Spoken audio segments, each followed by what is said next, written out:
you look back in 50, 100 years and we're going to seem quite archaic because this stuff's moving so fast. But instead of talking about atoms and products and things that are outside us, we're now talking about stuff that's actually going to have an impact on us as individuals.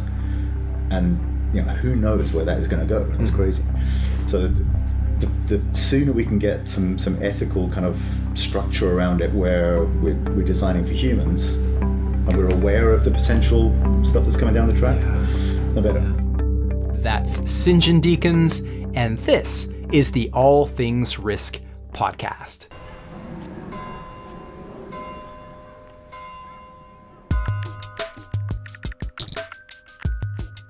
Welcome back to the All Things Risk podcast. I'm Ben Catania, your host.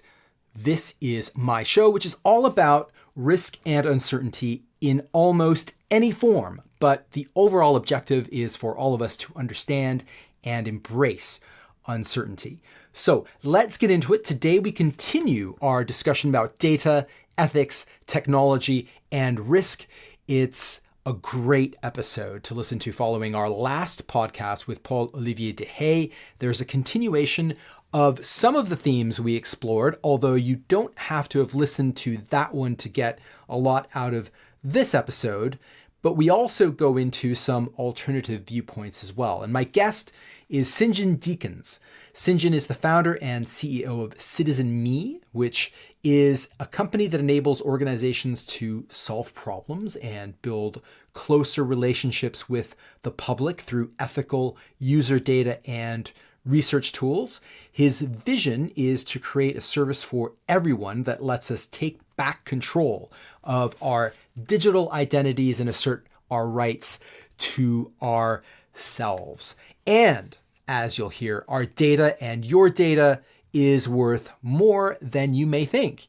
And as you'll also hear, CitizenMe provides a very cool way to make a little bit of money off of that data as well. StJohn is quite a visionary. He's been ahead of numerous trends in the tech space, and we cover a lot of very interesting ground in this episode, including the origins of CitizenMe and how its vision is to make the internet work as it was originally designed.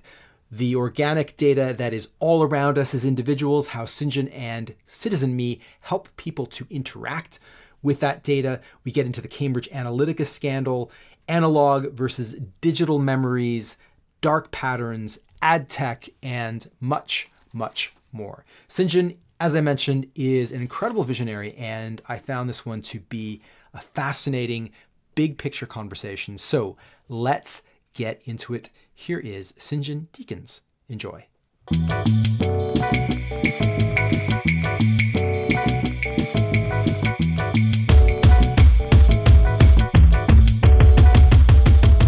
StJohn, welcome to the All Things Risk podcast. Thank you very much. Thank you for having me. This is going to be great. So we're going to cover lots of cool stuff, I think. Before we do that, I'd love for you to just give a little bit of an overview as to who you are and what you do for my listeners. Wonderful, thank you. So I'm StJohn Deakins, Sinj for short, founder of CitizenMe. So CitizenMe is about empowering us all with our data, making the internet work in the way it was originally designed, so it's distributed and it works around humans. So it's designed for humans. The thing that drives the internet is personal data. So we built out a platform where everyone kind of gets control and is empowered with the value of their data. Yeah, well, and there's a lot of really juicy stuff that we'll get into. Before we do that, how did you get involved in this stuff? Because I looked at your background. You've worked technology and a whole range of things, but how did you get to be doing this type of thing? And is this the type of thing that you wanted to do when you were growing up? It's a really good question. So I started off. I've got this kind of like social impact, kind of social conscience background from being a kid. I did a politics and economics degree, thinking that I could save the world, help the world, help the world. I'll say, and yeah, then kind of I did that degree and figured, well, I'll now try and use it, and then realised that actually getting into politics, you generally have to have a particular type of background. Certainly in the UK, Conservative, Labour Party at the time, kind of union background, Conservative Party. was kind of expected to have blonde hair and a short skirt at the time back in the day. It was a little kind of to be an assistant in the space at that time, or come from particular schools and that kind of thing. It's kind of quite now anachronistic, hopefully. Right? And was kind of looking at what I wanted to do, and actually it was temping at British Telecom, one of my first jobs, and working on in the global business marketing team, looking at databases. And one of the things we had to do was phone up customers like big retailers and ask how many telephone lines they had, because we had so many different databases, we had no idea what the unified picture was for the customer, and realized how clunky the data was. And then I had a fantastic manager who was actually a director at BT, and she was talking about kind of marketing, and the purpose of marketing is to actually help individuals and kind of provide services and products for them, and I kind of bought the whole thing, and kind of and then moved to a publisher, and it was really early days of the internet, mid-90s, and helped them put the world's oldest daily newspaper on the internet, which is it's a newspaper called Lloyd's List. 1743 or something. It was kind of established. This is like the original, something to do with insurance, right? It was shipping. Shipping List, right, the shipping list. So for insurance, yes. So which ships were going to come in and out of port and that kind of thing. And this newspaper was being delivered to Hong Kong, which is a daily newspaper, and it would take 3 days to get the shipping list for what was going to come into Hong Kong, by which time, of course, it would be out of date. Right? So we put all this stuff on the internet, and of course, people in Hong Kong could suddenly see which ships were going to come in that day, and they could see updates, and immediately kind of made profit in about 6 months, I think. And that was kind of like 95, 96, and then kind of put another couple of publications on the internet, and you could just see how it was going to revolutionize the way the world works, right? And it's all about like immediate access to data. So then, after that, I kind of worked on the British Airways, for an American company, actually building out British Airways' first proper global web presence, and kind of setting up the booking system and that kind of thing. So early days kind of travel connectivity. And through that kind of experience, you could basically see how the internet was really going to kind of revolutionize sector after sector after sector. Kind of long story short, I guess, after that, I then moved out to Singapore and helped about 100 million people connect up to the internet with telco platforms, kind of internet platforms, SMS, MMS, video, that kind of thing. And then my last company was actually kind of helping lots of telcos around the world do that in Africa, Latin America, Asia, Eastern Europe and things. So that kind of enabling people to kind of get online and connect to the internet was kind of a core drive. And then after I sold that company, I kind of had a couple of years, and I just sold this business to an American business for kind of a reasonable amount of money, not huge, but I had a kind of a year or two to think about what I wanted to do next. And after you've sold a business, you have a little bit of hubris, and you think you can conquer the world and do amazing stuff. That's an interesting topic in itself. It is, yeah. So you think when you sold the business, I mean, we're going to dive in on this a little bit, because it's the show about risk and so forth. Sometimes people they attribute or overly attribute maybe skill to being just simply in the right place at the right time. Sure. And I think that can happen in business, and I don't know if that's a little absolutely does, yeah. So I mean, I've got maybe come to this again, but I've got a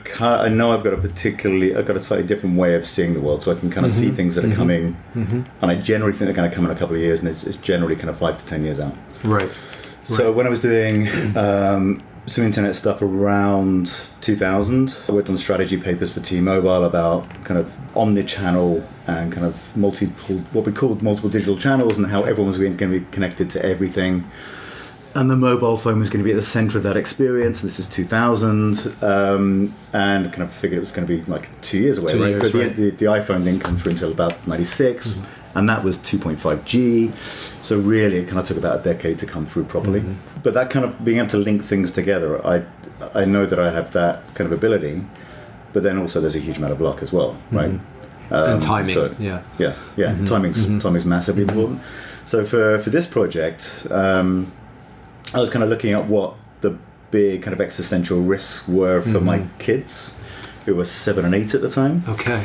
And it's like, so a little bit of hubris. It's like, okay, what can I do that's really going to change the world for my kids and kind of make the world a better place for them and people like them? And there are two big areas, obviously. One is climate change. And there's some really cool stuff around passive solar and solar chimneys and all kinds of stuff like that, and which isn't yet being touched on. But I don't have a background in that. The second big area is how the internet is going to evolve, right? Because as we move in, we're moving out of an industrial era, right? So we've got a lot of businesses at the moment, like ad tech is basically old school ad tech, advertising with a veneer of internet on top. So you've got lots of kind of old kind of businesses which are kind of trying to transition to the internet, but the whole world is going digital. And as the whole world goes digital, if you look kind of maybe 20 years on, the outcome for that is we're all going to live in a world where everything, which seems magical now, but everything just magically happens around us. So I get into my car, and my car automatically knows it's going to be autonomous car. It's going to know where I'm going to go, but it also knows I'm traveling with my daughter, so to play maybe a different podcast or radio station, and it knows my mood, so maybe kind of change the lighting, seat settings, everything else. I won't even think about it. I'll go and sit in that car in my home. Everything just automatically changes around me, right temperature, everything else, right? And that will just become very, very quickly. For tech that's very easy, it makes our life easier. We just accept it, and it becomes the new normal. So that's the way the world's going to go. But for that world to exist, our current ecosystem is going to have almost perfect data about all of us as individuals, right? So you kind of look that far out, and then you look at how we're going to get to that place from where we are now, and there are many, many paths which get really dystopian very, very quickly.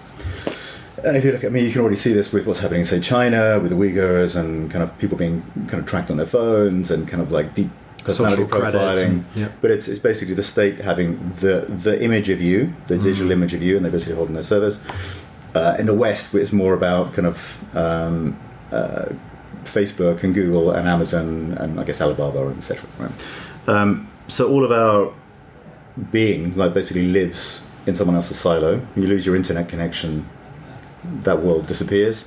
And more importantly, all the AI and all the intelligence that's created sits in someone else's silo. So you're then completely beholden to the stuff in that silo. And then if you think about it and go back to first principles, there's a really simple change you can do, which is basically organizing data around us all as individuals. If you can find a way of doing that. So you have a copy of all your data. You should have the best possible copy of all your data, because you can bring it all together from lots of different places and then apply your own AI to it. Then all of a sudden you have this completely distributed, digital, benevolent, beneficent kind of ecosystem. So that's kind of the play. And so I started on that kind of 2011, 2012, kind of like started planning out and set the company out. I was living in Singapore at the time. 2013, then moved to the UK, which is a much better environment to set up the business. And then we've had a couple of, I hate the word pivot, but we've had a couple of pivots and meanders along the way, just trying to find out the market fit. And we were just way ahead of the market as well. So this is around the time of Snowden kind of breaking, you know.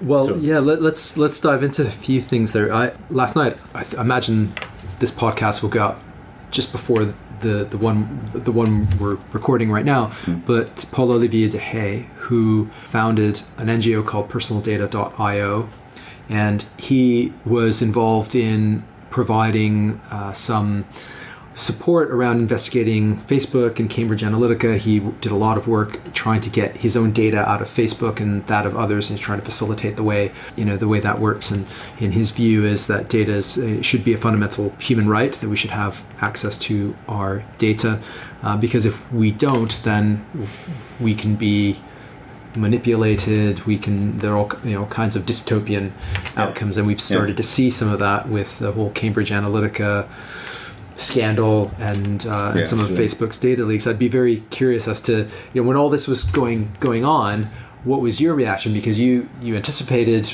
some of the ways in which the world was going. So I'm curious what your take is. So the weird thing was, running through for the first version of kind of trying to get a fit for a market and for a kind of for human interaction, if you like, right? So we built out an application. Snowden was 2013. Every journalist and security analyst and lawyer and digital rights activist and civic society person said, "Oh, we've got to lock down data. It's the big, everyone needs to lock down data." And so we built out an application where, which is still pretty cool, and I think we may re-release it at some point, where we kind of took the top 30 apps, looked at the terms of service, and chunked them down into tiny little paragraphs, inspired by actually a service called Terms of Service Do Not Read. No, didn't read, sorry. Which is quite cool. Right. Yeah. So called TOSDR. So that website's still going, and we basically put some of that stuff into an app, and then provided deep links. So you could go into your Facebook or Runkeeper or whatever settings, and you could lock down the stuff that was maybe a little bit concerning for you, right? And you could basically see what was red and what was amber, what was green. Very simple user experience. Wow. And that application had 3 things in it. The first one was that lockdown, managing your digital life and your privacy. Second thing was a simple dashboard. So on your social media, you could go in and change your profile picture. It's Christmas, I put a funny hat on, whatever, across all my social media. So it's like a dashboard for your different social media. And the third thing, we worked with a University of Cambridge Psychometric Centre. This is 2013. And they've just developed this really cool tech, which is basically they've got about 230,000 people who've done psychometric surveys and their likes. And they provided a personality profile, so we put that in as well. So this is how you might look as a kind of little digital mirror, effectively. And then we looked at the behavior on that, and we had about 5% of people. We had about 14,000 downloads in a few weeks, right? We had Wired, magazine, TV, Bloomberg, everything else, right? From that 14,000 cohort, we had 5% of people who spent 30 seconds or more in the lockdown your data area. And really, a lot of those people got very, very active, like voting on good and bad terms of service. About 65% of people, so that's 5% got really, really active on it. 65% of people actually just wanted to look at the dashboard and kind of measure their social media stuff. 95% of people wanted to see how they look on Facebook. Yeah. Right, and the big drive is the digital mirror. For mass market, it's show me something about myself, give me a little insight, which is driving a little moment of delight, right? And then we had lots and lots of requests for, I want more of these things. And I want to see more about how I look online. And the control of data, we realized then doing lots of research, is things like an ad blocker in a browser. You switch it on, and the blocker does everything for you. For the privacy lockdown stuff, we actually have people complaining to us saying, "Why doesn't your app just do all this stuff for me? I don't want to have to deal with it. You're making me work." Right. So complaining about it. And then we had, the dashboard thing was kind of, it's an app, it will kind of get traction, whatever. But it's clear that we had to redesign the interaction and the way that it works for mass market. And we then did loads and loads of research, and we realized that actually the way to get interaction is you provide people with simple little ways of interacting with their data. I'm not going to put the product, but I'll come back on the other question. Yep. Simple ways of interacting with their data to give them an immediate kind of emotional kind of benefit, right? So show me versus other people, show me an insight about myself or my neighborhood, which is private to me, enable me to donate data, or we also got lots of people asking for cash, enable me to monetize it anonymously on my terms with me in control and everything else. So we basically worked on that, put that on the store about 2 years ago, and we kind of immediately saw just immediate viral pickup. So we haven't done any advertising at all. We've got about 250,000 people using the app in Brazil, the UK, the US, India, Vietnam, Philippines, growing France, Romania, etc. And you realize that actually getting people engaged and with something meaningful for them, and then enabling them to understand what their data actually means and the value of the data. And that's actually a much better way of approaching it, because then you're kind of educating people in a fun way to build out a data profile, which then becomes valuable. So that's kind of what the cycle we've been through. So the first version of the app, that whole kind of Snowden thing, I think everyone was kind of shocked, but it's kind of government, they've got security, it's keeping us safe. It's kind of like a layer of abstraction there. I think what really hit home was the Analytica stuff last year. With Analytica, it suddenly became a lot more immediate, because it was about the places people kind of emotionally are, on Instagram, on Facebook, on Google, whatever. So if I'm on Facebook and it turns out that actually what I'm seeing is being manipulated to manipulate me, that suddenly becomes a lot more visceral, right? So that's actually really accelerated understanding of what data, the impact is of the downside of data. And then we're now starting to hear stuff about, as we mentioned, China, and the potential ways that things can go wrong. And then you've got kind of Charlie Brooker kind of with kind of very dark Black Mirror kind of like episodes showing us dystopian tech and what could potentially happen in a very kind of immediate way. It's like, it feels like it's stuff that could happen in 2 or 3 years' time. And I think so. There's been a real change in culture and an attitude kind of about data. We still do a lot of research, and we speak to people who say, it's too late. What can I do?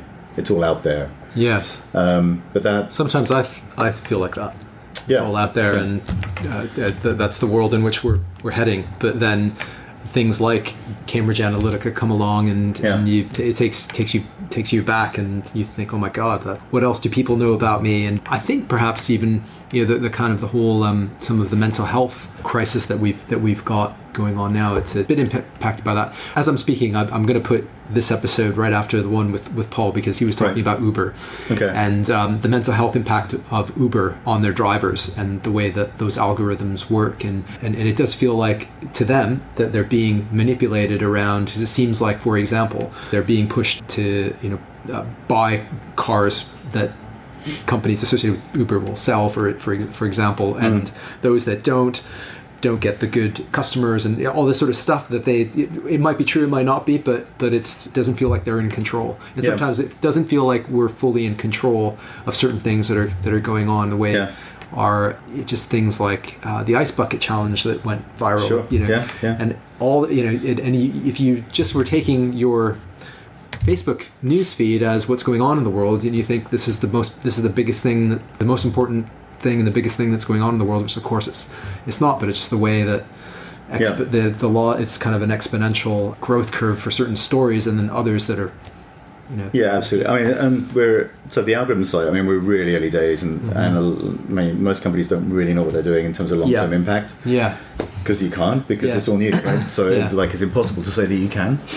You can have ethics and kind of safeguards around it and whatever else, but the Uber thing's interesting. I was speaking to an Uber driver on Saturday, which is a fascinating chat, because we were just talking about stuff in education, and he said, my daughter's school just don't realise we're not in the industrial world anymore. We're now in the digital age. I'm like, God, it's normally me saying this stuff, right? Yeah. And kind of that kind of like realization. Right. Our education system and our governance systems haven't kept up with the pace of change. But the pace of change is incredibly fast. Yeah. I mean, like if you look at I don't know, kind of like the start of the Industrial Revolution, right? And you think back to 1790s or something like that, right? In one decade, and we think of one decade as being a very short amount of time, right? In the space of a decade, we've gone from privacy being obsolete, right, which is Zuckerberg in 2010, 2011. And all of a sudden, Facebook's all about privacy and protection and whatever. And that sentiment kind of flipping around. I mean, email 20, 30 years ago wasn't used professionally. It's now kind of like the bane and kind of archaic, and everyone's on Slack, which in 2 or 3 years' time will be outdated and all that kind of stuff, right? And we kind of don't realise, because it feels like we're kind of living in slow motion, don't realise how fast it's actually moving. This Uber guy was saying, actually for him, he was previously working as a minicab driver, and he'd basically get called up by his boss, and he'd have to be on station and kind of available. For him, he now says he feels like he's got freedom. He can basically go and after seeing me, the reason he was talking about his daughter, he's going to go and pick his daughter up. Interesting. He can just log off. Interesting. He has to kind of get back to where he lives in West London. Yes. So he basically just programmed into Uber, I'm going this way, and he picked up a ride for me that was going in the right direction. He feels like he's got some control, freedom. and some agency, right? Which he didn't have before. Isn't that interesting? And it will depend on personality, depend on the quirk of the algorithm, and there will be some algorithms which are basically slightly kind of dark pattern, and maybe they haven't been invented or created with that intention, but they kind of just lead that way. Okay. Right? There'll be some dark patterns which are invented or just created. When you say dark pattern, that means that it goes. It's not beneficial. It's not a symbiotic reciprocal kind of interaction of data and information. So you've basically got a power dynamic. Whoever creates the algorithm has basically got the control of the interaction, right? So a good company will basically do that, or a good organization will do that in a way that benefits, which is just smart way of doing things. It benefits everyone, but like any ecosystem or marketplace, if there's a short-term gain, you're going to have people who try and cut corners, right? So you end up with algorithms basically actually which work against people, and we can see that at the moment in ad tech. There's no one innately, or there may be, but there are people. Ad tech is innately bad. It's just evolved in a kind of slightly screwed up way, right? Which is why it's now in a kind of state of crisis. Facebook again has kind of like evolved in a way that I'm sure lots of unintended consequences, and then which is a natural thing. It's then a matter of making sure that you're on top of those things and you fix them as they occur. Right. Okay. We've got a lot of good stuff there. Can we just to take it back to the CitizenMe origin story? What is it? What was the vision?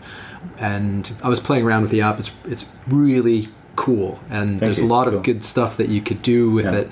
But just to go back to your vision for it, the objectives for it. What is? Explain it to people who have never heard of it.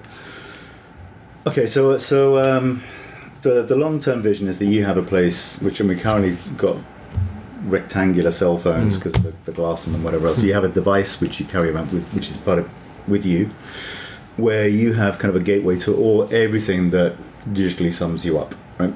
And that will interact with everything in our digital life, and that may be in 5 or 10 or 15 years' time or whatever. And that kind of ties into 5 and 6G and Internet of Things and everything else. What we built out right now is this system needs to be sustainable. It needs to create revenue stream to basically continue to build. So the first market we're approaching is customer insights. And it could also be kind of things like medical health research and things as well. But it's where you need to understand kind of deep information about people ethically. And for that to work, it needs to be fast and in the moment. It needs to kind of have fully permissioned data. The data needs to be accurate. So we built out the CitizenMe application for this version is enabling people to do kind of fun interactions where they can, in the process of doing those fun interactions, basically build out data profiles. So you put in your zip code, postcode, US and UK. You get a lot of information about your area, so you can find out how many languages are spoken in your area and how many people in your neighborhood were born there, where people work and how they commute, that kind of thing. What you've actually done in the process of seeing that, which is a little kind of like a kind of aha moment, a little revelation about your environment. You've pulled in your census data for your postcode. So you've actually then populated your profile with your census info. You can do the same thing with an insight about your personality on Twitter. We use natural language processing with your last 50 tweets, and you get an insight about your personality on Twitter. So your conscientiousness and your agreeableness and your the ocean big five. That's right. Yeah. And we can do the same thing for step count, your app usage information. We'll have banking information by the end of the year for the UK with open banking, and a whole plethora of other information types. Your Spotify mood for the last week, based on your playlist, that kind of thing. And that every time you get one of those little personal insights, you get a little moment of delight, and you've populated your store deeper and deeper, and you then build out a store with hundreds and eventually thousands of data points. Right. That then becomes incredibly valuable. Valuable for research, because if I'm testing 2 different shampoo types, I can look at different concept bottles. And I can people see that have when I'm in a better Spotify mood, I'll probably buy the one that has the brighter colors. I don't know, something. Yeah, that kind of thing. Or maybe you're slightly more conscientious, and therefore the type of financial products that you're going to interact with are slightly different, but or maybe it's highly spontaneous. And you need little kind of some nudges around what you're going to do with financial products, kind of end of the month and that kind of thing. Right? So you can do real kind of like accurate kind of in the moment insights, and then longitudinal stuff as well. And so that's just for consumer, but we can also do lots of healthcare stuff as well. So you mentioned mental health. Right. One of the projects we're looking at starting up is on actually it's quite serious. It's looking at psychosis research. With clinical psychiatrists up at Manchester University. And if you're post-diagnosis and you're working with a psychiatrist, the psychiatrist, from the research that Manchester have already done, if you have a large fluctuation in mood state, it's a big indicator you're going to have an episode in the next 2 or 3 days. But if you're going through that massive fluctuation in mood state, the last thing you do is basically contact your psychiatrist. your clinician. So what we can do is build out background anxiety and kind of mood indicators based on background data, which for that particular case, there's a separate application which the clinician uses with the patient, and the clinician can be kind of pre-permissioned to get a buzz, right? A ping from the app saying contact this person, and then you can do an intervention and stop something happening. Right? The same algorithms we can actually then use also for the general population. So by developing those healthcare algorithms, which are social good, right, we can also use those same algorithms for you and for me. So I can find out what my mood's like, what this means for me as an individual, the way that I'm interacting with people. So I could create an insight that says I've been far more irritated the last 3 days than normal, and you might want to take a walk in nature or something like that. And combined with your shopping in location, you've stopped drinking coffee for the last 3 days. Right. So that kind of like little insights like that. Right. Okay, and can we talk about so the ownership of that data is where you can create some insights for yourself, and I suppose that's it's all based on your data. But what about the permissions that a company might have that might? So it's a fascinating area, and it's again because we're really early on still. A lot of these things haven't really been defined, and we're using all industrial kind of property rules to try and define who owns what. Right? Okay. So firstly, in the application, all the data stays on your device. We don't want to touch it or see it. Okay. Risk. Liability. Interesting. Yep. So the data stays on your device, and it backs up into your Android or iOS cloud. Right. So then the question that you might have is, well, what permissions have I given the other apps on my phone to to go out? So, but that's interesting. Yeah. So that kind of reduces risk for us, and it's all the personally identifiable information, and we can also. In the CitizenMe application, the CitizenMe app can look at your phone with your permission. You can ask it to look at all your other apps and kind of pull that app usage information in, that kind of thing. Some of the other apps on your phone will be able to see that CitizenMe is there, depending on the permissions you've given them when you tick the little I agree. Yeah, which nobody ever reads and knows. And all those other apps, of course, you've probably got about 30 apps on your phone which ping back every few minutes to the mothership and tell mothership where you are and all that kind of stuff. So critical thing is basically the data stays secure in your phone. It's encrypted in the cloud.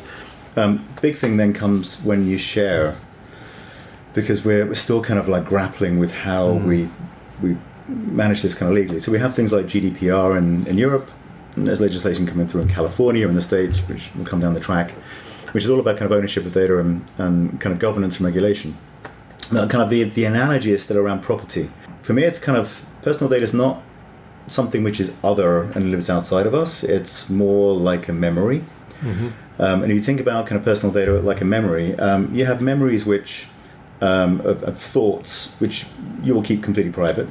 You'll have memories of thoughts which you might share and confide with one or two other people, and you'll have other stuff that you just share with careless abandon, which could be something serious, like you've been through an illness and you want to share for the benefit of other people, or it could be the fact you're going to get married, or that you just fall in love, or whatever it is, right?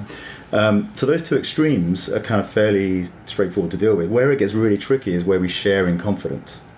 Right, so if I share with you a secret in confidence, and I tell you I'm sharing in confidence, and you go and share with other people, that's kind of breaking my confidence.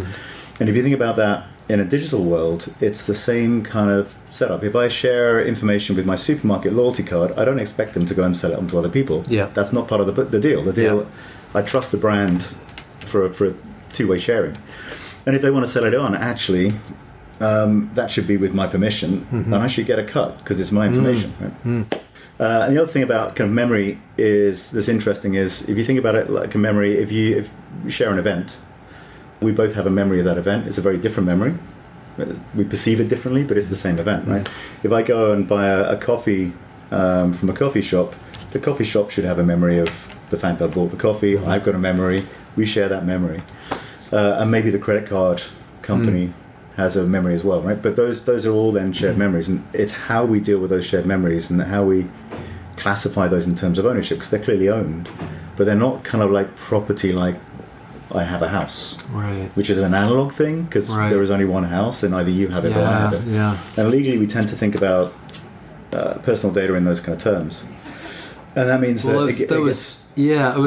as you were describing this, I was thinking that the value in some of those things are, well, the whole is greater than the sum of its parts. So, if you can pull the pieces together and say, two people had coffees, roughly at the same time in this geographical location, one person paid for it, whatever. So you could deduce that there was, meeting took place between these two people. There may be some value in that, maybe not. I don't know if it's two CEOs of companies that are going to merge or something. Yeah. Then that would be potentially a very valuable insight.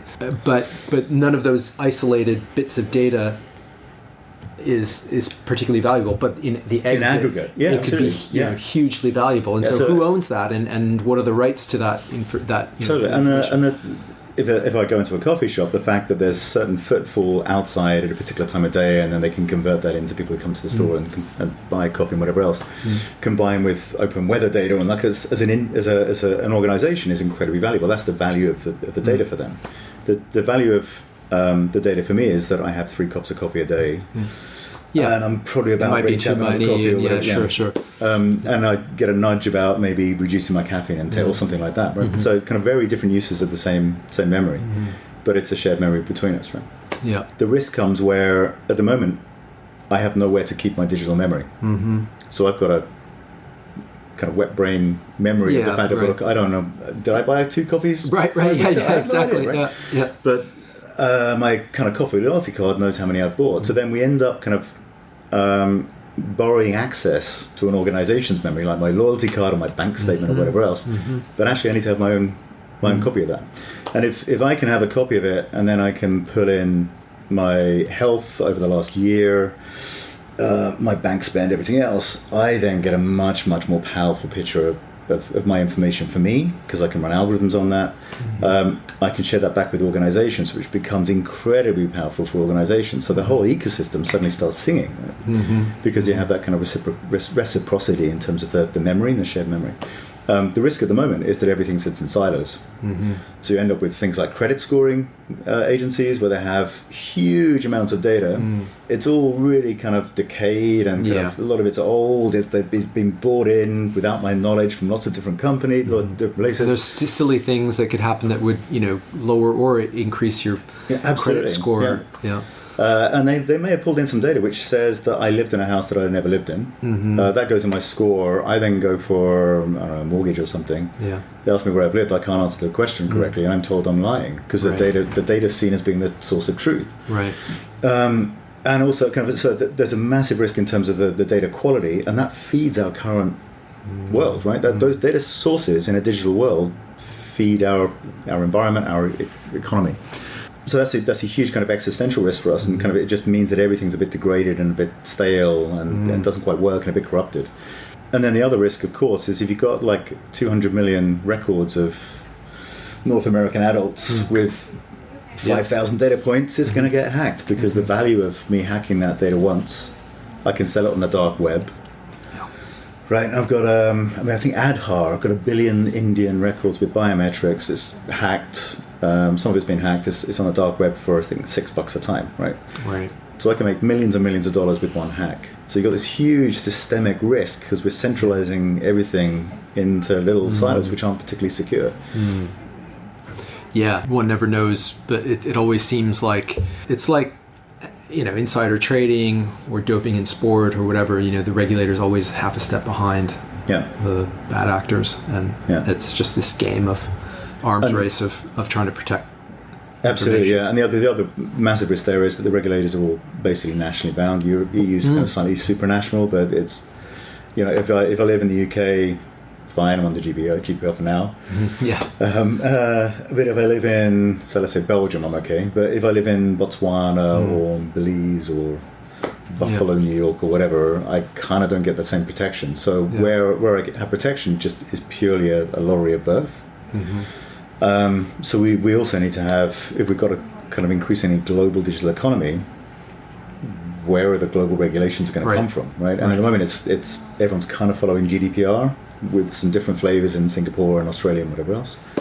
But it still feels quite Wild West. Yeah. Right? Yeah.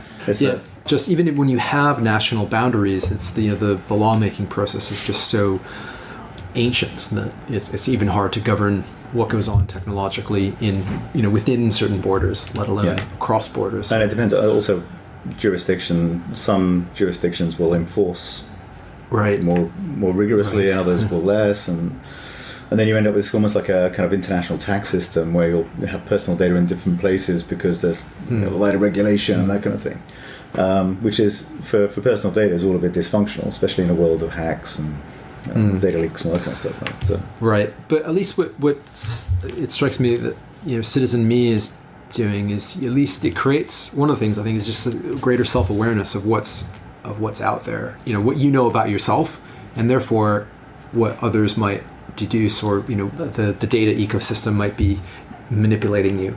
Yeah, absolutely. And frankly, about 70% of people who download the application download for cash because they hear from a friend. You can make £3, whatever, $3.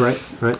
But within about a month, it's funny because the attitude then converts and it flips around to about 70% of people then enjoy the application and share it with friends for the insights.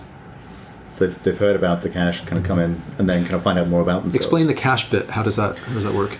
Well, the first market we're looking at is insights. Mm-hmm. So if traditionally, if I'm doing market research, I go to a market research agency.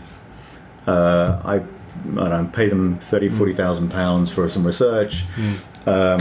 It kind of goes out into field, maybe takes 4 or 5 days to fill, kind of then I get a big 75-page PowerPoint 4 weeks later, that kind of thing, right?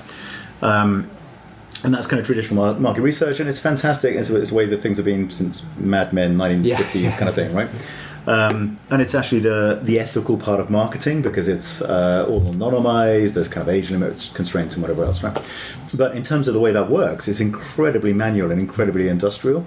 So what we're doing with the platform, you have a self-service dashboard as an organization. Mm-hmm.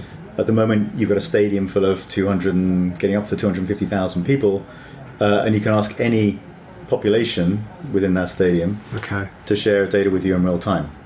They share anonymously. Yes. So they share data anonymously and in aggregate. Mm-hmm.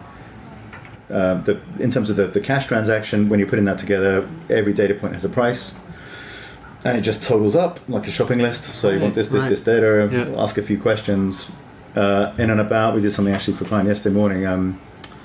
In a meeting, went out to about 500 people, 15 minutes, you got all the data back. Mm-hmm. That's incredibly fast, and it's not just traditional market research questions, it's all the data that you get from like an Equifax or an Experian. So you're getting it in 15 minutes, and it's all incredibly accurate because people are building their own personal data profiles. The data is very, very accurate.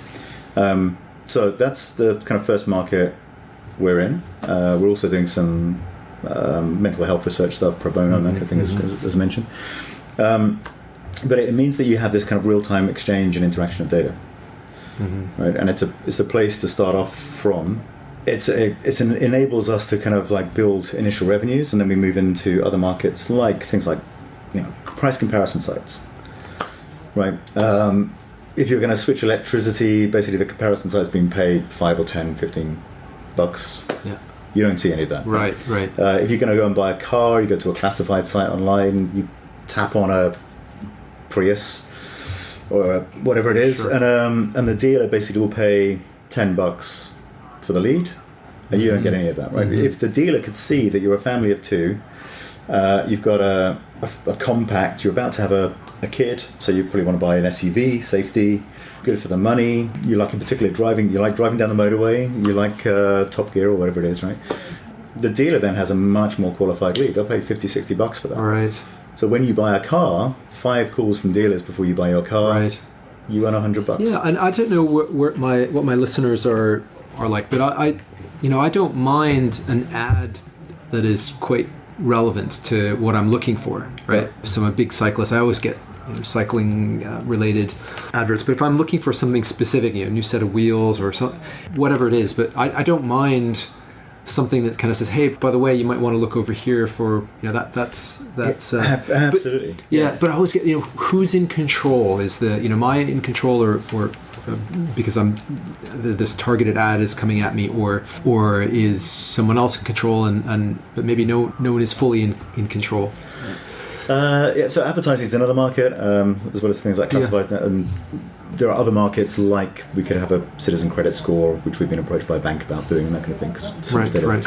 But for the control thing, you kind of got a market dynamic there, right? As a marketer, I want to reach people who are really going to be interested in converting and purchasing something, or kind of I'm doing a brand building thing, and kind of people have resonance with the brand and that kind of thing, right? At the moment, I mean, I bought a couple of years back a massive swimming pool for the garden, a kind of paddling pool, plastic thing, in Amazon. And then for a month later, I get followed around by my garden's only so big, I can't fit plastic paddling pools. I'm not going to buy 15 of the things.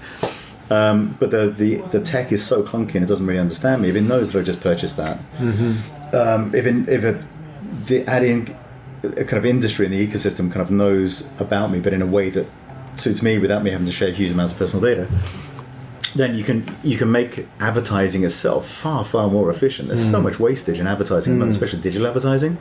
There's huge amounts of click fraud. I mean, depending who you listen to in the industry, between 30 and 80% on some advertising campaigns. If you're a big brand, you're wasting huge amounts of money. Right? Sure. So you can make that way more efficient and way more effective for the individuals as well, because they're seeing stuff that actually may be of interest for them. Right? Yes. So there are lots and lots of ways we can make entire marketplaces way more efficient if we have people owning their own data at scale. And it's about kind of getting up to that millions and millions and millions of people. So market research is 10, 50,000 people in market, and we can service markets. We then get up to kind of 3-4 million we could plug into ad tech. Kind of 5-10 million you can get into things like price comparison, you can get into credit scores, and all of these markets are just being addressed with personal data. The same way that if you think about this for current industries, if you currently work for an energy company or actually an energy company is a good one. Energy company, the data is actually the most important thing. In the UK, you've got smart meter data, which is going to be opened up next year. I'm an energy company, the data is the most important thing. I've got Google putting Nest in the house. I'm actually now competing with Google on energy data, right? If you look at kind of automotive, if you look at kind of pretty much any industry, the big kind of Silicon Valley personal data businesses like Facebook and Google and Amazon to an extent as well, and Apple and Alibaba and whatever, and Netflix, they're all kind of data businesses. They're unlocking markets by kind of using personal data. If you're an incumbent, you have a problem. If you can enable your customers to wrap the data around them and make it human-centric, you actually have a way of competing with the big guys who come into your space. So for smart meter data, we're working with a power company. If you can take a stream of your data off your smart meter data, you can basically start seeing things like how green you really are. Okay. I think I'm really green. I take the recycling out, but I'm not actually particularly green. Right? My daughter uses the tumble dryer 5 times a week. So that kind of like insight for me is beneficial, and then it also then drives loyalty and engagement with the energy company, and enables the energy company to compete in the digital world. Right? Cool. That sounds super interesting and potentially transformative. Imagine CitizenMe blows up, and you become, you start to rival the Facebooks of the world. What do you think are some of the biggest risks to what you're doing? And I'm thinking, we've talked a lot just now about consumer data, but if we throw political data into the mix, for example, it's a really good question. I mean, one of the biggest risks is, we're an organization. To be sustainable, we're commercial, so we need a regulator. Okay. Right. We need a global regulator because we've got citizens at the moment in Asia and Latin America and Europe and North America and everywhere else. So we've kind of got plans to set up an industry regulator because we'll need to have one. Yes. And I've got there's a barrister at Dowdy Street, human rights barrister, for instance, who a bunch of people who would love to kind of be involved in that, but it needs to be completely independent from what we're doing. Right. So we need a bunch of companies like us that can then be regulated, and we need to actually have a sustainable market that needs to be regulated. Otherwise, it all becomes a little bit theoretical. But that's one of the bigger risks kind of coming down the road. It's like we need to have some kind of global governance for personal data. and we should be regulated. We shouldn't be deciding. It shouldn't be me and the team deciding what is best for you and your data. And that means you need to have some sort of digital citizen engagement with deciding what those rules are, which then becomes some sort of voting system. That gets kind of interesting, right? Because you've got millions of people who are basically then voting on their own terms of service in terms of the way they transact and store data. Yeah, it then gets a little political. Yeah, it's super interesting because you're right. You can't be the ones who are leading on this because obviously potential conflict of interest. But you certainly have an interest. But we need better, as we were discussing, better governance of data around the world. Yeah, which needs to be consensus. Yeah, and it needs to be consensus of the people whose data is being managed or whatever. Are you an optimist? Yeah, I wouldn't be doing this if I wasn't. Yeah. I'm a huge optimist. I think the world would be an amazing place in X number of years. The big question I have is, as a species, we tend to kind of go forward and backwards as we progress, right? So there's a small chance, I think, we could go into kind of digital dark age, and this could be another 150 years before we sort it all out. There's also a chance we can sort this out in the next 10. And it's trying to work out how you kind of tip those odds, right? So you work with the stuff that you know is a constant, and you look at the variables, and you look at the downside and the upside on the variables, and then you try and shift the variables to the positive, right? And that's life, right? That's the way we deal with risk. Yeah. It's sometimes difficult to think that we will sort it out in the next decade. It's just the way the world is going with, we're more divided. You've got China competing with the West, and I think it's like for me it's like an oil tanker, right? If you can nudge an oil tanker 1 degree, you can make a huge 20 miles down the road, completely different position. So you just nudge it. If you can nudge it early on, then you can make a difference. Right. And that's the that. These are big things. Yes. But there's a chance of making big differences. Right. I think that's a great analogy. I want to go back to your comment about you can see certain things coming. What are some of the things now where we are in the whole technology and data space that you can kind of see coming, that you can share with that? In what way? Well, where does some of this stuff go? Because we can get dystopian, or we can see potentially if people own their data more. We've got more transparent marketplace. Some of the faff in markets are they go away. Got better interactions, and potentially, in terms of how all these concerns about being manipulated through social media, people can get greater control. I was in a conference about politics and technology, and the topic of fake news came up, and the view was that actually, fake news is, it's obviously a bit of a spike, but fake news will go the way of spam. The Nigerian scams maybe 20 years ago pulled in more people but now everybody's onto it. So your spam filled. Sometimes I'll go through my spam folder just for laughs, but spam isn't that big of a thing. Fake news and what Cambridge Analytica allegedly did, a couple of years you wouldn't be able to do something like that. Okay. That's kind of more positive view, and it's there's three things off that. Firstly, we're seeing some change right now, which I'll come back onto. In terms of organisations and kind of the way the market's evolving, it's actually changing quite quickly at the moment. Before I get onto that, for sentiment, we do some research with Wolf Ollens every year or so on kind of attitudes. It's called Radical Everyone. You can search for it online. On kind of attitudes to change, and there's kind of a kind of discontent and a pessimism about the ability for government to affect change. And this is kind of being exacerbated by Brexit and Catalan independence and what's happening with Trump and everything else in the States, and kind of like kind of polarization. And the interesting thing from that is that actually there's a desire to see companies come through and affect the change, but the belief that they'll do so is less. So there's a desire to see for companies to come through and actually kind of make a difference, but there's a bit of pessimism about whether they're actually able to do that, right? Which is kind of fascinating, because it means that they want to do that. But it means there's an unmet market need, effectively, where companies can actually fulfill, if they can fulfill that desire for their customers, especially on the consumer side, they have a competitive advantage, right? Which is fascinating. In terms of the kind of the fake news stuff, for me, I think it's going to be it's almost like an arms race, because there's so much stuff coming through, where this podcast could quite easily be completely spoofed, even with a video on it, because basically having talking heads and everything else.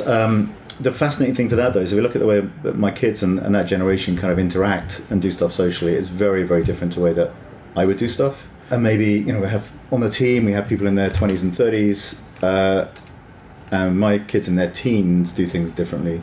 And the way that they interact, and the way that my daughter has 20 or 30 different Instagram profiles, which apparently is banned on Instagram, but she has Instagram profiles for kind of different hobbies, for different groups of friends. She has master profiles, whatever else. And so she manages her privacy and the way she her persona online according to those different groups, which are very ephemeral. They pop up, she closes them down, and then you think that's actually built into some products like Snap and things as well, right? So the way for fake news, I would imagine we'll find ways of coping with it, but it will be a kind of a generational disconnect where people are slightly older will kind of feel very bewildered, which always happens with technology, right? And I'm having trouble with one Instagram profile, Yeah, it's it seems crazy for me, who's older, but for her, that's just the way that all of her friends do stuff, right? So they kind of adapt. They kind of much more. My kids, they've just always had a mobile phone. For me, I used to use this dial-up phone, right, to phone my friends and stuff. So it's kind of like as the technology shifted, and again, I was saying earlier, it was kind of shifting very fast. Really, we'll adapt, but there'll be older people may kind of be very uncomfortable with this for some time to come. And I think there'll be a lot more policing and regulation, and it's kind of this kind of algorithm against algorithm, so which algorithms can shut down the fake news algos and kind of arms racy stuff, right? So the last thing is, as I mentioned, we're seeing actually just in the last few months a lot of change. We've got GDPR regulations come through, and certainly the ICO, for instance, started now dishing out big fines. They kind of gave everyone a year to get used to it. ICO in the UK, which is the regulator. It's a regulator, data regulator in the UK, has just said that ad tech is basically running illegal. They need to sort themselves out. This is kind of a $1 billion industry. So that whole industry is kind of suddenly having to work out what the hell they're going to do. And then you've got kind of analytic editing. You've got kind of the polarization that everyone knows is happening. And then, so you've got kind of risk in terms of personal data. I was told by a telco a couple of years ago, we've got $1 billion of asset in data on our balance sheet. We're basically going to put it on That's what you hear, data is the new oil and but all that that's stuff now switched, so they're now saying we've got $1 billion of liability on our balance sheet. So all of a sudden that perceived asset, because they could potentially trade it, has now become a liability because of GDPR. So just in the last few months, there's been a shift with some large organizations coming to us to talk about ways that they can rework the way that they manage data. You kind of hit that. It feels like we're kind of hitting that tipping point where there's so many things now happening across the space, and it's now become such a big board level issue. You've got kind of this risk and liability issue with data, and then you've also got the potential to leverage it to kind of for competitive advantage. So it now becomes a big strategic question, which it maybe wasn't 2 years ago. Right? Yeah, that's cool. That's fascinating to see how that will. It will be fascinating to see how that will play itself out. Absolutely, yeah. We've been going for a little bit here, and I do want to wrap up soon, but I did also, before we do that, just kind of switch gears a little bit and ask you a bit about, in your experience working in the startup world and starting businesses and so forth. I'm always curious as to how people approach uncertainty and how do you make your own decisions on the basis of in the midst of uncertainty, and manage your own risks or the risks to the organizations you've worked with, and if you have any heuristics, rules of thumb, or things that you've relied on? You don't have to, but it's fantastic. It's fascinating because of CitizenMe and the personality profiling we're doing. I know that from school I'm dyslexic. I had no idea that I also have I'm on the spectrum for ADHD. No idea. Oh, wow. Yeah. And then I speak to a couple of friends, and they said, "Well, you didn't realise this?" And it's like, and it's so I pace up and down. I'm in meetings and whatever else, and I'd never thought about that at all. And then you look at kind of for entrepreneurs, it's about kind of dyslexia is 1 in 10 of the population, but it's 1 in 3 of the population for ADHD, and there's a 70% overlap with ADHD. Oh wow! So for dyslexia, it's about 1 in 3 entrepreneurs. So there are all these kind of interlocking things in terms of personality type. And that's kind of a fascinating thing. That's actually just a side note on this, is doing some work on. We're all on some sort of spectrum, and you're kind of abnormal if you're not on some sort of spectrum. Whereas we're kind of taught generally in society that there's normal, and then there are people who are a bit weird in some way, right? But actually, we're all kind of slightly something, and that's kind of fascinating as part of the insights we're now starting to provide. So for me as an individual, I'm fairly risk tolerant. Sure. Which maybe comes with that mix of personality types. I don't know. But I see myself as being kind of very cautious in terms of kind of, as I mentioned earlier, actually, it's working out what the constants are, the things you can't change, and then working out what the variables are. And if you can work out what the variables are, you can work out what things you really don't want to play around with because they're hugely high risk. And then you kind of work out which of the variables you can actually really affect some sort of change on. Cover the downside and then try and optimize for the upside. Yeah. And that kind of gives me a framework. Right. And that's my mental framework for managing risk. Right. But I know I'm slightly abnormal in terms of the amount of risk I can take on and interlocking risks at the same time. So that's fascinating. Have you experienced major or significant failures in your business life, or because sometimes I think the concept of I don't know if you've come across the pre-mortem as a technique, but it's where you think about the kind of the worst case scenarios, and it helps with planning, because I think people find that actually if the worst did come to pass, if you think it through, you figure out that I could probably get through it. Yeah. And it gives a little bit more comfort. But I find that people that actually have been through difficult circumstances, and even though it sucks, it isn't the end of the world. Whereas if you haven't been through that, mortified, petrified to try something that's new and different. It's interesting. I tend to now, if I am looking at a scenario or something coming up in the future, I'll be looking at lots of different angles on ways it's going to go, and kind of managing, and it's almost kind of subconscious. But in terms of, it's kind of weird at school. So I went to quite an academic school, and there's someone called Helen Taylor up at Cambridge, postdoc, who's doing lots of stuff on ADHD and dyslexia and stuff, and talking to her about this for an HBO interview, and I kind of didn't really talk about dyslexia at all, because there's the whole kind of, I don't want people to think I'm using it as I'm blaming stuff, right? In terms of kind of a crutch or whatever. It's quite a weird thing. So I actually only started talking about this recently, but actually going through school, I went to quite an academic school, and basically my spelling's atrocious, my handwriting's all over the place. I can work out algebraic stuff quite in sophisticated ways, but in terms of holding numbers in my head, I can hold maybe the last 2 or 3 calculations, but beyond that they kind of go. So things like maths, GCSE, and that kind of thing. Okay.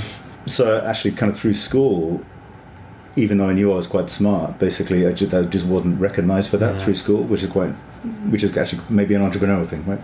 So you have that kind of slight, not adversity, but you have to work your way through stuff.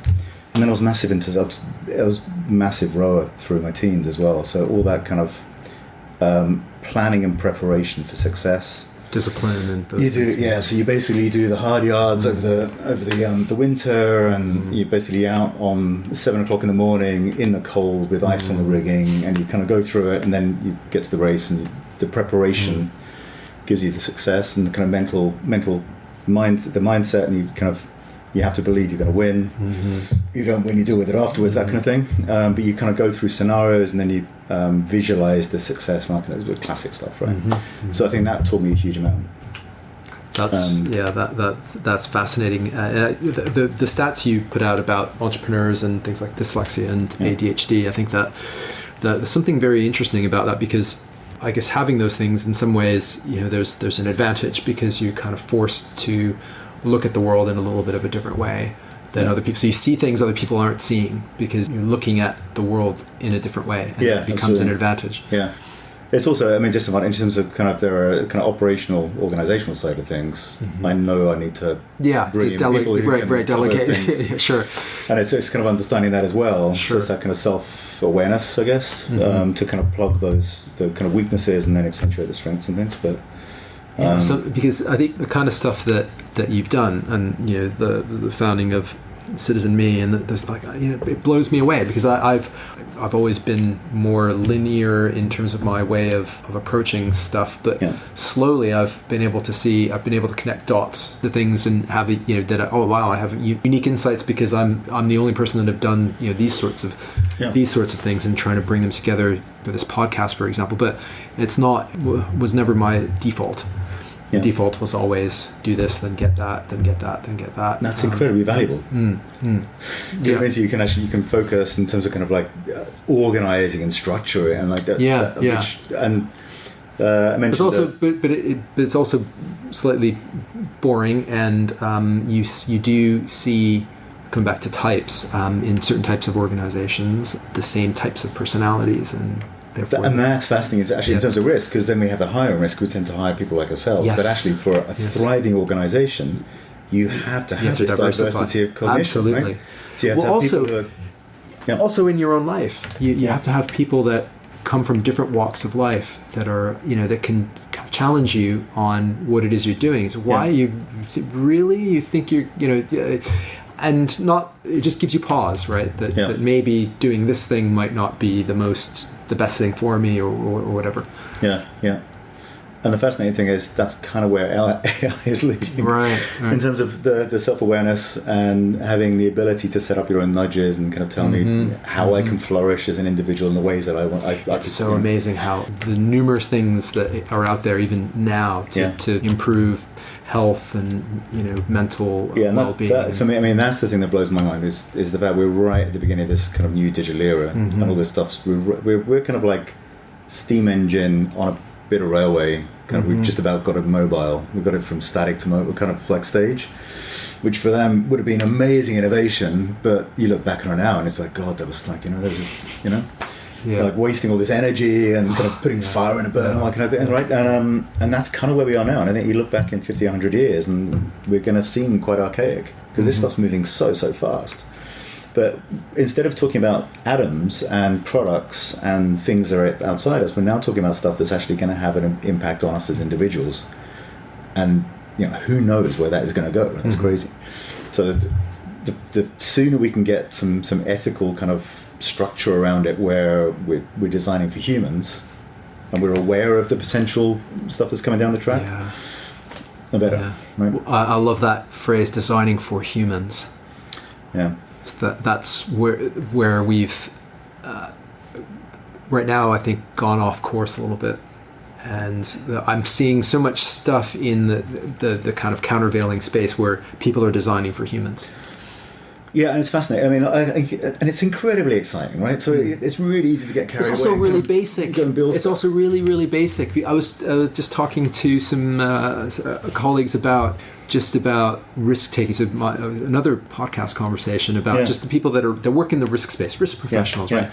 And I was just sharing some of my insights from conversations I've had, like the one we're having.